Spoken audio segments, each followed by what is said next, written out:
You did test positive for steroids before the bowl game. Did that have anything to do with the fraudulent bars? Do you feel like you created, through steroids, a better player than you should have been? No, because I think the steroid thing got way out of proportion here, because I didn't take steroids in high school. Didn't take them when I first got to... Just take your earpiece off. Yeah, just take it off. We're here. We're good.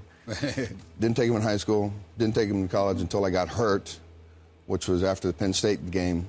Frustrated that the injury wasn't happening. Utilized the advice of some of the ex-players that had played there. Because we've all seen, you can go to the gym and you can get a shoebox full of stuff. Yep. And I was always very fearful of that. It's like, I'm not going to get that. I don't know where he comes from, and I don't want a giant forehead, and I don't want muscles where I don't need muscles.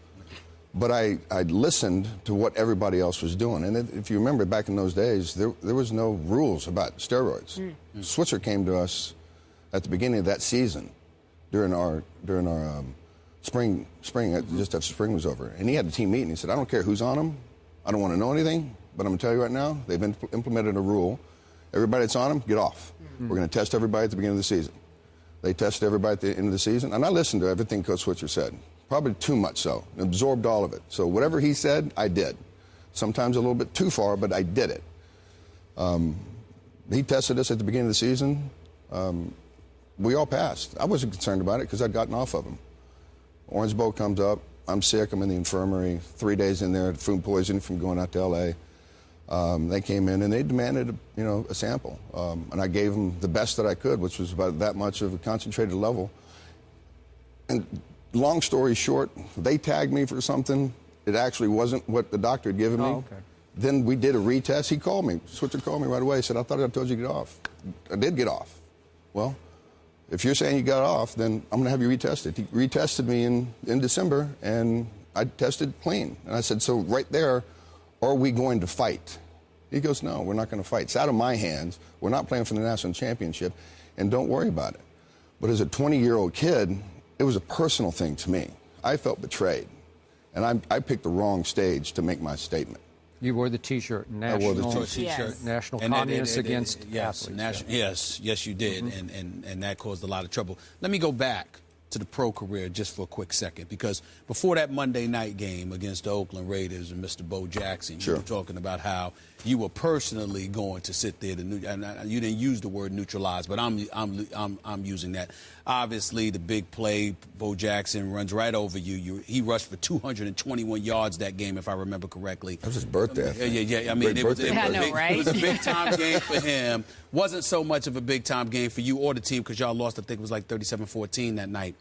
I want to ask that in light of the short NFL career that you have, do you ever sit back and contemplate what the bars would have been if you could have had a more successful NFL career? Because based on what I'm hearing from you, a successful NFL career might have been the worst thing for you as opposed to the best thing, based on what you said that, you've gone through as you've reflected on your life. It's a double-edged sword.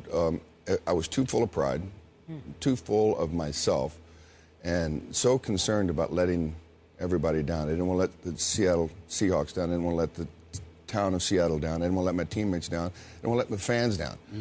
And I was also going back to the way I was raised. If you're hurt, you play. And I remember my father, when I was a little kid playing in a playoff game, and he was a coach, and I was running off the field, I'm crying. Get back out there. You ain't coming out. I don't care. We're going to win this game, and if you ain't hurt, you ain't playing. So that's my mental capacity. So I played consciously hurt. Had I not been full of myself, I should have just said, look, guys, I'm not playing this year. I'm going to get a surgery, and I'm going to get it fixed because I want to win a championship here, and I want a career. So hindsight, I wish I'd done that.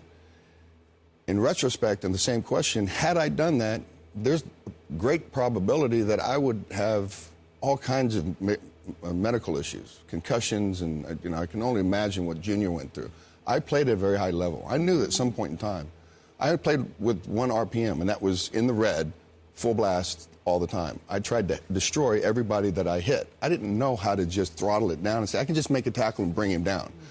I had to hit him, punish him, drive him, plant him, push him, and then get up. I couldn't do it any other way. And I don't know why that was. And that was probably because of the anger that was inside me, because I felt like I was always proving something to my father. How do I make you happy? Is this enough? Are you happy now? And I could never get to that point. So bring it full circle to today as you watch college football. Let's take the guy who's in the biggest spotlight right now, Jameis Winston. What advice would you give to Jameis right now? Find humility. Find humility.